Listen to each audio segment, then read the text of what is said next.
ಎಲ್ಲರಿಗೂ ನಮಸ್ಕಾರ. ಕಾದಂಬರಿಯ ಹೆಸರು ಜೋಕಾಲಿ. ಸಂಚಿಕೆ 6 ಮುಂದುವರಿದ ಭಾಗ. ರಮ್ಮಿ: ಏನೇ ಈ ಥರ ಹುಚ್ಚುಚ್ಚಾಗಿ ಮಾತಾಡ್ತೀಯಾ? ಅದೇನಾಯ್ತೆ ಇವತ್ತು ನಿನಗೆ?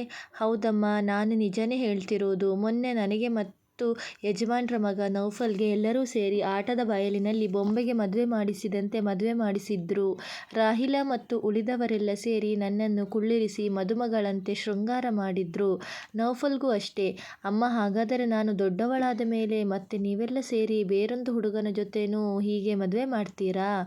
ರಮ್ಮಿ: ಇಷ್ಟು ಚೋಟುದ್ದ ಇದ್ಯಾ ನಿನ್ನ ನಾಲಿಗೆಯಲ್ಲಿ ಈಗಲೇ ಮದುವೆ ಮಾತಾ?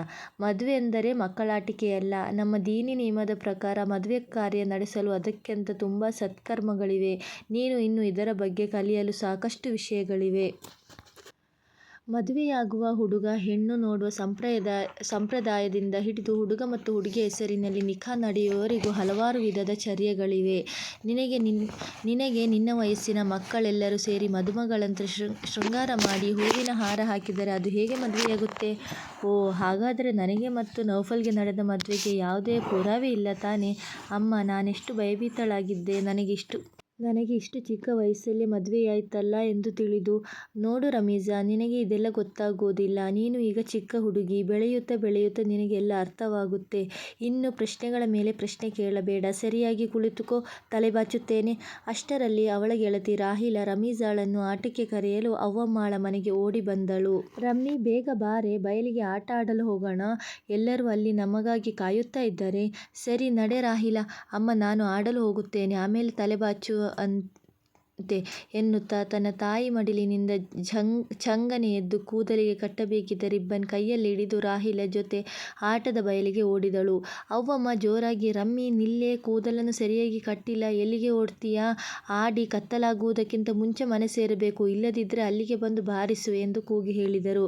ಮಕ್ಕಳೆಲ್ಲ ಎಂದಿನಂತೆ ಬಯಲಿನಲ್ಲಿ ವಿವಿಧ ಬಗೆಯ ಆಟ ಆಡಲು ಸಜ್ಜಾದರು. ರಮೀಜಾ ಮರದಡಿಯಲ್ಲೇ ತನ್ನ ಗೆಳತಿಯರೊಡನೆ ಸೇರಿ ಕಣ್ಣಾಮುಚ್ಚಾಲೆ ಆಟದಲ್ಲಿ ಪಾಲ್ಗೊಂಡಳು. ನೌಫಲ್ ಮತ್ತು ಅವನ ಗೆಳೆಯರು ಬಯಲಿನ ಒಂದು ಮೂಲೆಯಲ್ಲಿ ಲಗೋರಿ ಆಟ ಆಡುತ್ತಾ ಇದ್ದರು.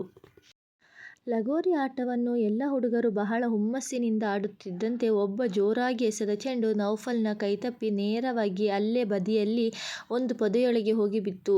ನೌಫಲ್ ಓಡಿ ಹೋಗಿ ಪೊದೆಯೊಳಗೆ ಏನಿದೆ ಎಂದು ಗಮನಿಸದೆ ಚೆಂಡು ಹೆಕ್ಕುವಷ್ಟರಲ್ಲಿ ವಿಷದ ಹಾವೊಂದು ಜಡೆ ಎತ್ತಿ ಅವನ ಕಾಲಿಗೆ ಕಚ್ಚಿಯೇ ಬಿಟ್ಟಿತು. ನೌಫಲ್ ಭಯದಿಂದ: ಹಾವು, ಹಾವು, ಲೋ, ನನ್ನ ಕಾಲಿಗೆ ಹಾವು ಕಚ್ಚಿಬಿಟ್ಟಿದೆ, ಬೇಗ ಬನ್ರೋ ಎಂದು ಜೋರಾಗಿ ಕೂಗಾಡಿದ. ಅವನ ಗೆಳೆಯರ ಪೈಕಿಯಲ್ಲಿ ಒಬ್ಬ: ಹೇ ನೌಫಲ್, ಸುಮ್ನೆ ತಮಾಷೆ ಮಾಡ್ಬೇಡ, ಹಾವಲ್ಲ, ಯಾವುದೋ ಮುಳ್ಳು ಚುಚ್ಚಿರ್ಬೇಕು, ಮೊದಲು ಚೆಂಡು ಎಸ್ಯೋ, ಇವರೆಲ್ಲ ನೋಡು ಹೇಗೆ ಗೋರಿ ಕಟ್ಟುತ್ತಿದ್ದಾರೆ. ನೌಫಲ್ ಮತ್ತೊಮ್ಮೆ ಗೋಗರಿಯುತ್ತಾ: ಹೇ ಹಾರೀಫ್, ಖಂಡಿತವಾಗಲೂ ಹಾವು ಕಚ್ಚಿಬಿಟ್ಟಿದೆ ಕಣೋ, ನನ್ನ ಮಾತು ನಂಬೋ ಎನ್ನುತ್ತಾ ಅಲ್ಲೇ ಕುಸಿದು ಬಿದ್ದ. ಅಷ್ಟರಲ್ಲಿ ಅವನ ಗೆಳೆಯನೊಬ್ಬ: ಅಲ್ಲಿ ನೋಡ್ರೋ, ನೌಫಲ್ ನಿಜವಾಗ್ಲೂ ಅವನಿಗೆ ಹಾವು ಕಚ್ಚಿರ್ಬೇಕು, ಬನ್ರೋ, ಅವನಿಗೆ ಏನಾಯ್ತೆಂದು ನೋಡೋಣ. ಎಲ್ಲ ಮಕ್ಕಳು ಬೋಬೆರೆಯುತ್ತಾ ನೌಫಲ್ ಬಿದ್ದ ಜಾಗಕ್ಕೆ ಓಡಿ ಹೋದರು. ಹುಡುಗರು ಗಡಿಬಿಡಿಯಲ್ಲಿ ಓಡುತ್ತಿದ್ದನ್ನು ಕಂಡು ರಮೀಜಾ ಮತ್ತು ಅವಳ ಗೆಳತಿಯರು ಕೂಡ ನೌಫಲ್ ಬಿದ್ದಿದ್ದಲ್ಲಿಗೆ ಓಡಿ ಬಂದರು. ವಿಷಪೂರಿತ ಹಾವು ನೌಫಲ್ಗೆ ಭಯದಿಂದ ಕಚ್ಚಿರಬಹುದಾ, ಅಲ್ಲ ಅದರ ಮೈಗೆ ಚೆಂಡು ತಾಗಿ ನೋವಾದ ಕಾರಣ ಕಚ್ಚಿರಬಹುದಾ ಗೊತ್ತಿಲ್ಲ. ಆದರೆ ಹಾವು ಮಾತ್ರ ಅವರೆಲ್ಲ ಓಡಿ ಬರುವ ರಭಸಕ್ಕೆ ಅಲ್ಲಿಂದ ಕಣ್ಮರೆಯಾಗಿ ಹುತ್ತದೊಳಗೆ ಸೆರೆಯಾಗಿತ್ತು. ನೌಫಲ್ ಮಾತ್ರ ಹಾವಿನ ಕಡಿತಕ್ಕೆ ನೆಲದ ಮೇಲೆ ಬಿದ್ದು ನೋವಿನಿಂದ ಒದ್ದಾಡುತ್ತಾ ಇದ್ದ. ನೌಫಲ್ನ ಒದ್ದಾಟ ನೋಡಿ ಅವನ ಗೆಳೆಯನೊಬ್ಬ: ನಿಜವಾಗಲೂ ನೌಫಲ್ಗೆ ಹಾವು ಕಚ್ಚಿದೆ ಕಣ್ರೋ, ಯಾರಾದರೂ ಓಡಿ ಹೋಗಿ ಇವನ ಮನೆಯವರಲ್ಲಿ ವಿಷಯ ಮುಟ್ಟಿಸಿ, ಇಲ್ಲದಿದ್ದರೆ ನೌಫಲ್ ಬದುಕುಳಿಯುವುದು ಕಷ್ಟ. ಒಬ್ಬ ನೌಫಲ್ಗೆ ಹಾವು ಕಚ್ಚಿದ ವಿಷಯವನ್ನು ಅವನ ಮನೆಯವರಿಗೆ ಹೇಳಲು ಓಡಿ ನೋವಿನಿಂದ ನರಳಾಡುತ್ತಿದ್ದನ್ನು ಕಂಡು ರಮೀಜಾಳ ಕಣ್ಣಂಚಲ್ಲಿ ಕಣ್ಣೀರು ಜಾರುತ್ತಿತ್ತು. ಅವನ ಹತ್ತಿರ ಕುಳಿತು: ನೌಫಲ್, ಏನಾಯ್ತೋ? ನೋವಾಗುತ್ತಿದೆಯೇನೋ? ನಿನಗೇನೂ ಆಗಲ್ಲ ಕಣೋ, ಹೆದರಬೇಡ, ಧೈರ್ಯದಿಂದಿರು ಎನ್ನುತ್ತಾ ಸಮಾಧಾನ ಪಡಿಸತೊಡಗಿದಳು. ನೌಫಲ್ ನೋವು ತಾಳಲಾರದೆ: ಅಮ್ಮ, ನೋವು ತಡೆಯಲಾಗುತ್ತಿಲ್ಲ, ಅಪ್ಪ, ನೋವು ಎನ್ನುತ್ತಾ ನೋವಿನಿಂದ ನರಳಾಡುತ್ತಾ ಇದ್ದ. ಅಷ್ಟರಲ್ಲಿ ರಮೀಜಾಳಿಗೆ ಅದೇನೋ ಒಂದು ಉಪಾಯ ಹೊಳೆಯಿತು. ತಕ್ಷಣ ತನ್ನ ತಲೆಗೆ ಕಟ್ಟಿದ್ದ ಹಳೆಯ ಶಿರವಸ್ತ್ರ, ತಲೆಯ ಶಾಲು ಎಳೆದು ಅದನ್ನು ಬೇಗನೆ ತುಂಡರಿಸಿ ಹಾವು ಕಚ್ಚಿದ ಮೇಲ್ಭಾಗಕ್ಕೆ ಬಲವಾಗಿ ಬಿಗಿದು ಕಟ್ಟಿದಳು. ಆಗ ರಾಹಿಲಾ: ಲೇ ರಮೀಜಾ, ನೀನೇನು ಮಾಡ್ತಿದ್ದೀಯಾ? ಅವನ ಕಾಲನ್ನು ಏಕೆ ಬಟ್ಟೆ ತುಂಡಿನಿಂದ ಬಿಗಿಯಾಗಿ ಕಟ್ಟುತ್ತಿದ್ದೀಯಾ? ರಾಹಿಲಾ, ಅವತ್ತು ಶಾಲೆಯಲ್ಲಿ ಟೀಚರ್ ಪಾಠ ಮಾಡುವಾಗ ಯಾರಿಗಾದರೂ ಹಾವು ಕಚ್ಚಿದರೆ ಕಡಿದ ಮೇಲ್ಭಾಗಕ್ಕೆ ಕೂಡಲೇ ದಾರದಿಂದ ಬಿಗಿದು ಕಟ್ಟಬೇಕು ಎಂದು ಹೇಳಿದ್ರಲ್ವಾ, ನೆನಪಿದೆಯಾ? ಹೀಗೆ ಕಟ್ಟುವುದರಿಂದ ವಿಷವು ಬೇಗನೆ ಇಡೀ ಶರೀರಕ್ಕೆ ಹರಡುವುದಿಲ್ಲ, ತಿಳಿಯಿತಾ? ಅಷ್ಟರಲ್ಲಿ ವಿಷ ಏರಿ ನೌಫಲ್ನ ಕಣ್ಣುಗಳು ಕೂಡ ಕೂಡ ಸ್ವಲ್ಪ ಸ್ವಲ್ಪನೇ ಮಂಜಾಗತೊಡಗಿದವು. ಮುಂದುವರಿಯುವುದು. ವಿಷಪೂರಿತ ಹಾವು ಕಚ್ಚಿ ನೌಫಲ್ನ ಪ್ರಾಣಪಕ್ಷಿ ಹಾರಿ ಹೋಗಬಹುದಾ?